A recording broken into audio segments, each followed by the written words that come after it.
Hi friends, আজকে আমি তৈরি করছি খুব সহজ পদ্ধতিতে আর সঠিক মাপসহ কাঁচা আমের আচার। আমার এই ছোট্ট চ্যানেলটিতে সকলের জন্য রইল অনেক ভালোবাসা।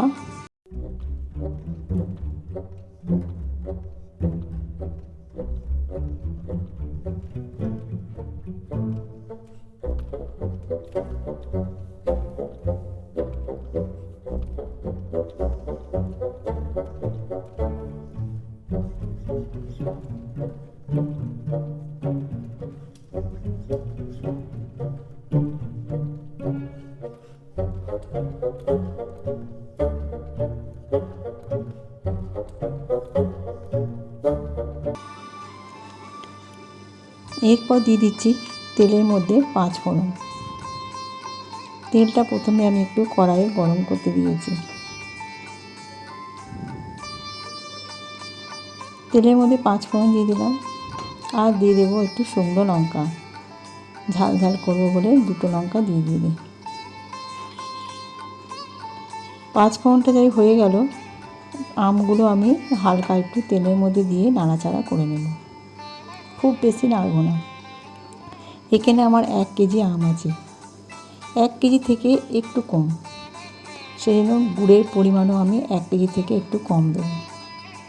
দিয়ে দিলাম অল্প একটু হলুদ আর একটু নুন। আমি কোনো আগে নুন বা হলুদ কাঁচা আমি মাখিয়ে রাখিনি। খুব সহজ পদ্ধতিতে তাড়াতাড়ি হয়ে যাবে এই আচারটা। কোনো রোদে শুকাতেও হবে না, অথচ 1 বছর রাখা যাবে। এরপর আমগুলোকে আমি ভালো করে নেড়ে চেড়ে গুড়টা দিয়ে দিচ্ছি। 1 কেজি গুড় আমি দেব না, 750 মতো আমি গুড় দিয়ে দিলাম।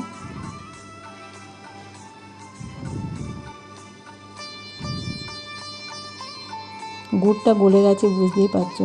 এরপর দিয়ে দিলাম আমি 50 গ্রাম মতো চিনি। ভালো করে আমি এটাকে এবার ফুটতে দেব। বুঝতেই পারবে জল বেরিয়ে যাবে আর টকবক করে ফুটবে। ততক্ষণ আমি এটাকে, আম যতক্ষণ না সেদ্ধ হবে ততক্ষণ আমি এটাকে ফুটিয়ে দেব।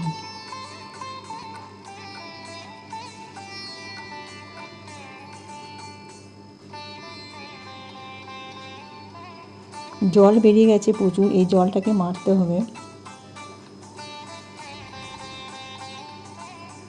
আর প্রচুর ফেনাও বেরোচ্ছে।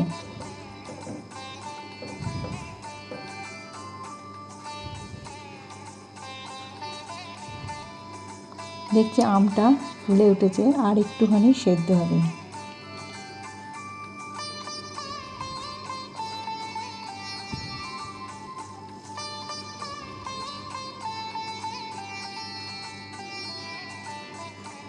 দেখে নাও কালারটা পুরো পাল্টে গেছে।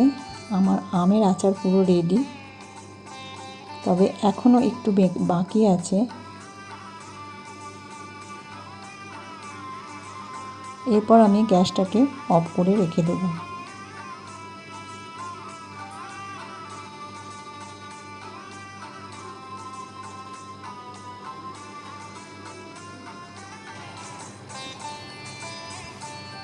গ্যাসটা আমি অফ করে রেখে দিয়েছি। এরপর আমি একটা মশলা ভেজে নিচ্ছি, যার মধ্যে ছিল 5 ফোড়ন, জোয়ান আর শুকনো লঙ্কা। ভালো করে এটা কাঠখোলায় ভেজে নিচ্ছি। আর আমের আচারটা আমি গ্যাস অফ করে রেখে দিয়েছি, আধা ঘন্টা বাদে এটা আমি করছি।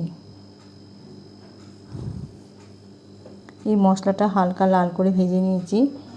এবার আমি মশলাটা একটু গুঁড়িয়ে নেব।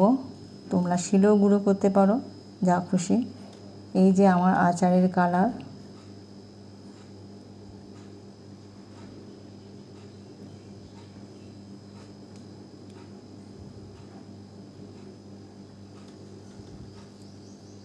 দারুণ টেস্টি হয়েছিল এই আচারটা খেতে। এরপর এই আচারের মধ্যে আমি দিয়ে দেবো যে মশলাটা ভেজে রেখেছিলাম, ওই মশলাটা।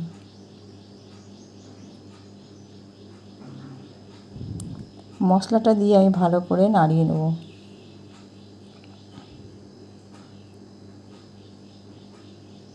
ভিডিওটি যদি ভালো লাগে একটা লাইক করে দেবে। যারা এখনও সাবস্ক্রাইব করনি তারা আমার চ্যানেলটিকে সাবস্ক্রাইব করে দিয়ে পাশে থেকো। ফিরে আসবো আবার নতুন অন্য কোনো রেসিপি নিয়ে।